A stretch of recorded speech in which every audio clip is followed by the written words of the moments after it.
Mesdames, Messieurs, bonsoir et bienvenue sur Cam News 24. C'est l'heure du journal, édition grand format de ce mardi 23 février de l'an de grâce 2016. Allons donc directement aux infos du soir. À l'extrême nord, bientôt la reprise de la construction des tronçons Mora-Dabanga et Dabanga-Kousseri. Une mission interministérielle conduite par le ministère des Travaux publics vient donc de séjourner dans la région en vue d'évaluer la situation sur le terrain. Après une descente sur les différents tronçons Mora-Dabanga et Dabanga-Kousseri, le chef de mission a rassuré que les travaux seront repris, bien évidemment, probablement d'ici le mois de juin 2016. Célestin Tabou, le succès. Reportage. À la suite de l'enlèvement par les touristes le 16 mai 2014 à Ouaza de 10 Chinois chargés de la construction des tronçons sur l'axe Mora-Kousseri, la construction du chantier routier Mora-Dabanga et Dabanga-Kousseri est exécutée par deux entreprises chinoises, à savoir Sino Hydro et Jiangsu, ont été arrêtées. Compte tenu de la situation d'insécurité grandissante qui prévaut actuellement dans la région de l'extrême nord, les deux entreprises ont décidé de résilier les contrats. La construction de ces tronçons incombe désormais à l'État camerounais. L'annonce a été faite lundi 22 février 2016 à Maroua au cours d'une réunion interministérielle tenue dans la salle de conférence des services du gouverneur. La mission était composée des responsables du ministère des Travaux publics, du ministère des Marchés publics, du ministère des Finances, du ministère de la Défense, du ministère des Affaires foncières, des responsables des bureaux d'études. La mission a fait une descente sur les différents tronçons Mora-Dabanga et Dabanga-Kousseri pour évaluer la situation sur le terrain en vue de la reprise des travaux d'ici le mois de juin. Le chef de mission, Domo Jean-Jules, inspecteur au ministère des Travaux publics, a aussi rassuré que toutes les dispositions sont prises pour une reprise en toute sécurité des travaux sur cet acte réputé dangereux à cause des multiples incursions de Boko Haram. Soulignons que la construction des tronçons Mora-Dabanga et Dabanga-Kousseri rentre dans le cadre du programme de facilitation des transports et du transit en zone CEMAC sur les corridors Douala-Bangui et Douala-Djamena, notamment sur la nationale numéro 1 dans sa section Maroua-Kousseri financée par la Banque mondiale. Partons donc de Maroua pour entrer ici même à Douala et parler d'information et sensibilisation des populations sur le nouveau plan directeur d'urbanisme à l'horizon 2035 et 25, autant pour moi, et le plan d'occupation des sols de la ville de Douala. La campagne a été lancée dans l'arrondissement de Douala 2e hier 22 février 2016 par le délégué du gouvernement auprès de la communauté urbaine de Douala. Durant 6 jours, la commune de Douala 2e va faire corps avec la communauté urbaine de Douala pour mieux implémenter ce deuxième plan directeur de la ville de Douala. Éric Tiche, José Ngonga, reportage. Après l'arrondissement de Douala 4e, la caravane de la communauté urbaine de Douala a posé ses valises dans la commune de Douala 2e pour présenter aux populations le nouveau plan directeur d'urbanisme à l'horizon 2025 et le plan d'occupation des sols de la ville de Douala. Selon le délégué du gouvernement auprès de la CUDE, Douala devrait accueillir d'ici 2025 1 million d'habitants supplémentaires, obligeant à recourir à d'autres modes de gestion et de régulation urbaine. Parce que si chacun fait ce qu'il veut faire de son côté, nous n'aurons pas une ville telle que nous tous nous l'aurions souhaité. C'est pour cela que chaque ville doit avoir son plan de développement. La ville de Douala vient donc d'avoir son deuxième plan directeur d'urbanisme. C'est dans le souci de faire connaître ce plan d'urbanisme que les experts concepteurs des 10 plans sillonnent les arrondissements pour sensibiliser les premiers bénéficiaires de cette nouvelle vision. Après les différentes présentations, le délégué du gouvernement a invité les chefs de village, chefs de quartier, chefs de bloc et autres conseillers municipaux présents à cette rencontre de sensibiliser à leur tour les populations. Mais vous pouvez aussi venir là où l'équipe est là, toute la semaine poser des questions. On a déplacé aussi toute la communauté urbaine de Douala à Djoubel.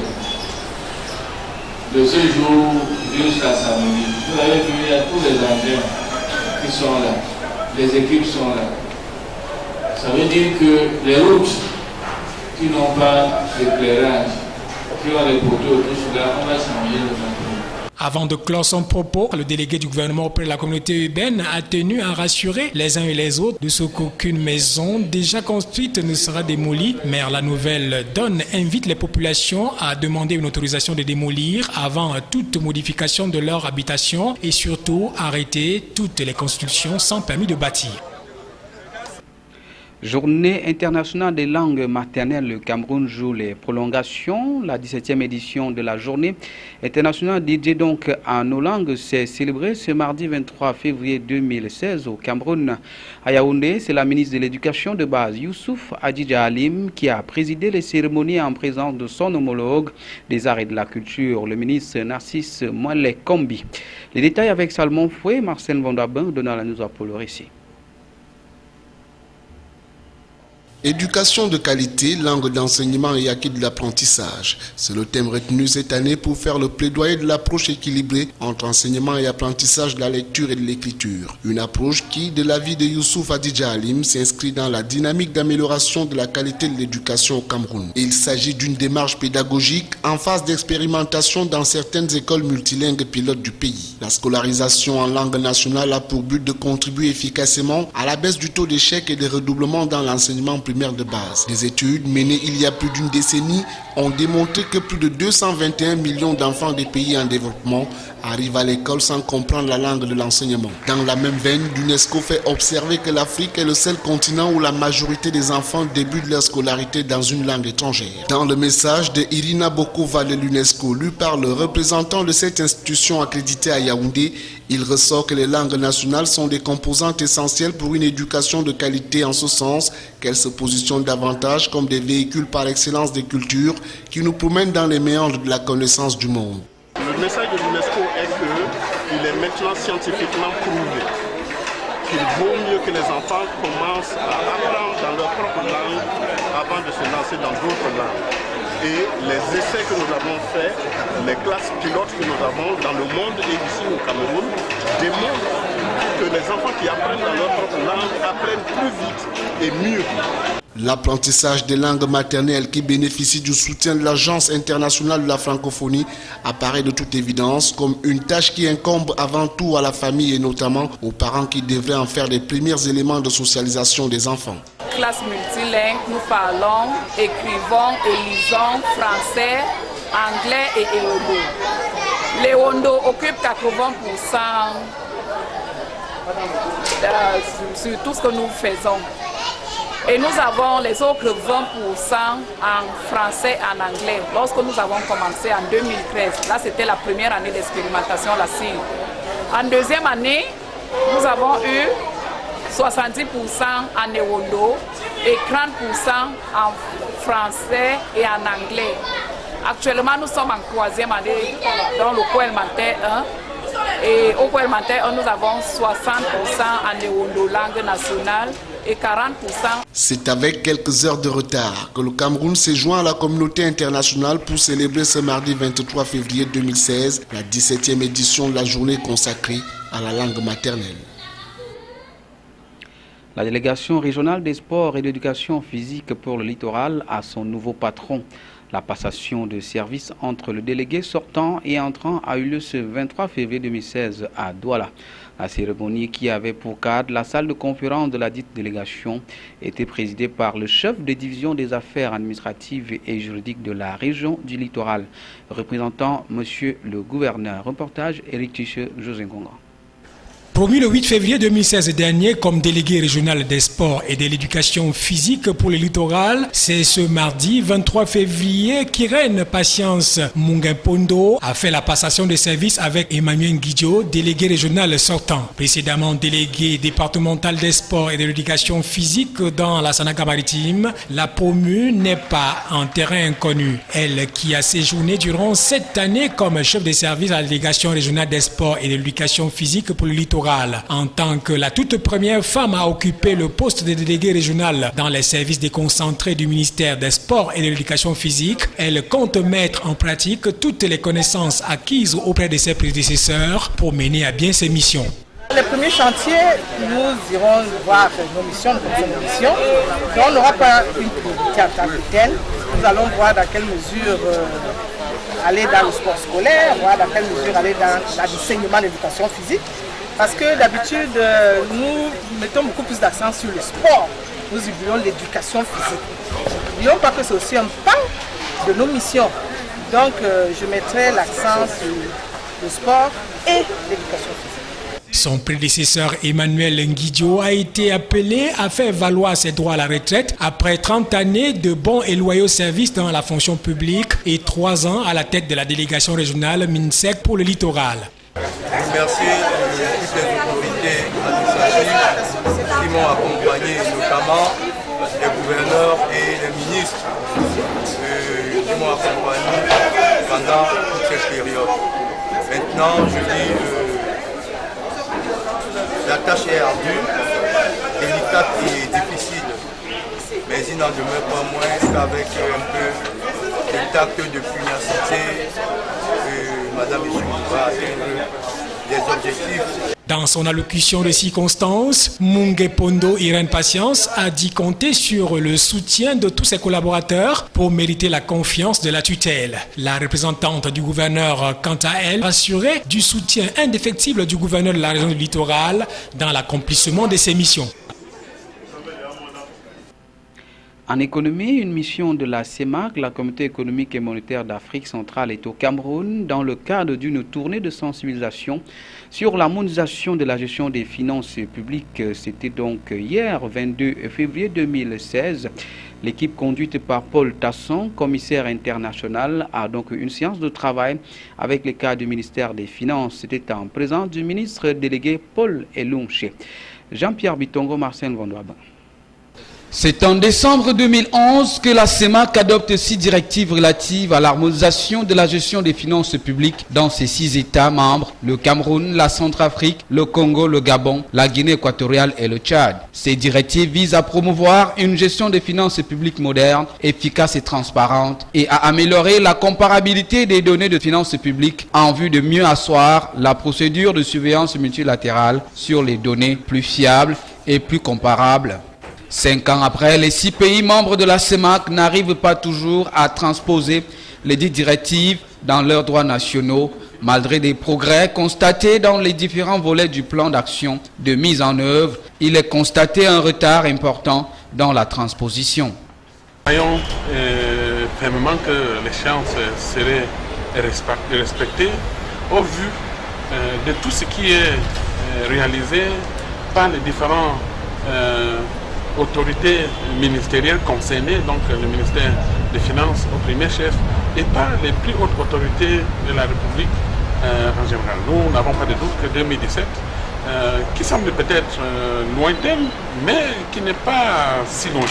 Nous croyons qu'à cette échéance, le Cameroun aurait transcrit dans la législation nationale l'ensemble des directives communautaires en matière de gestion des finances publiques.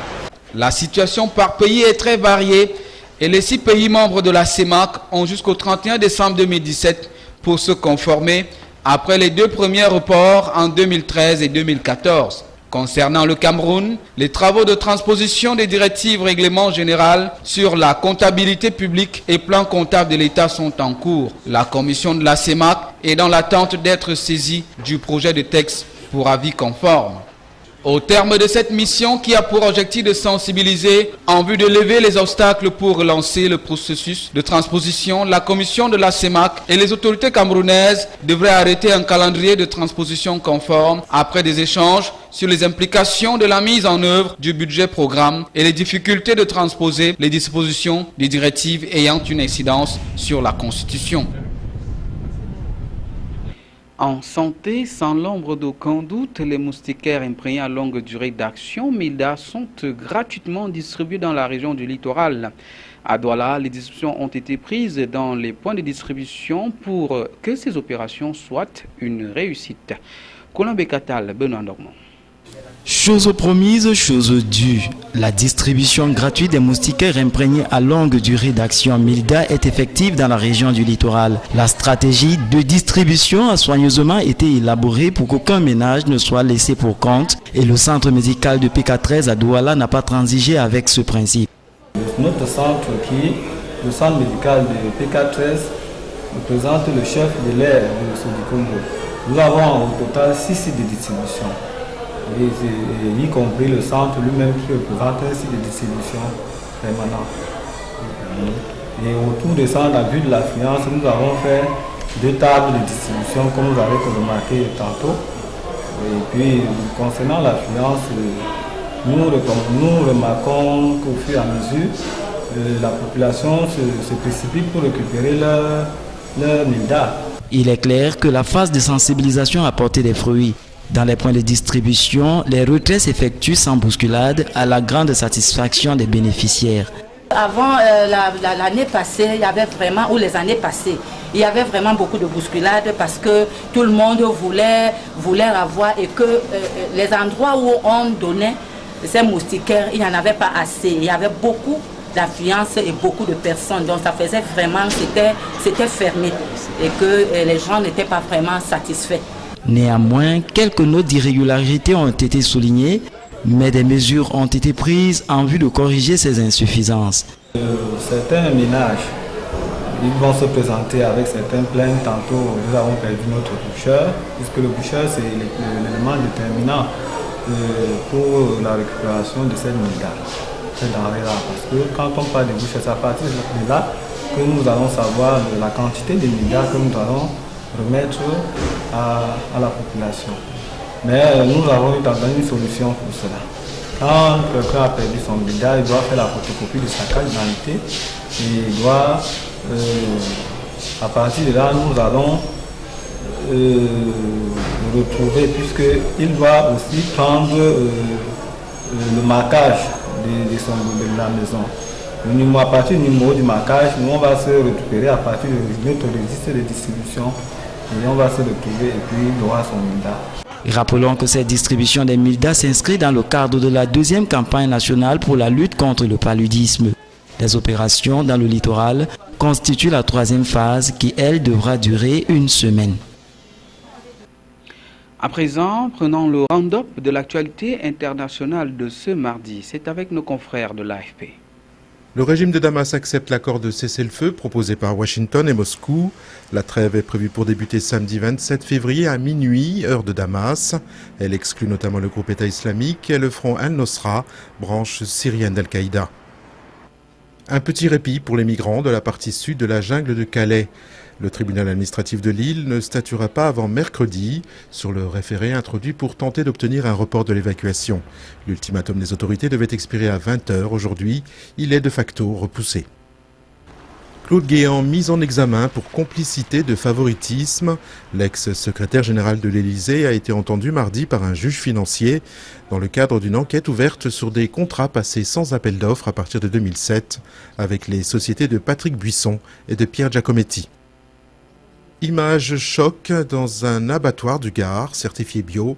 Des moutons violemment jetés, des employés riant en électrocutant des cochons, des images de maltraitance animale qui ont suscité indignation et répulsion 4 mois après le scandale de l'abattoir d'Alès. Une association a déposé plainte, une enquête préliminaire a été ouverte. À moins d'1 an de son départ, Barack Obama présente son plan pour fermer la prison de Guantanamo. Dans un discours depuis la Maison-Blanche, il propose de refermer un chapitre de l'histoire américaine. Le président américain est resté toutefois assez vague sur les modalités du projet.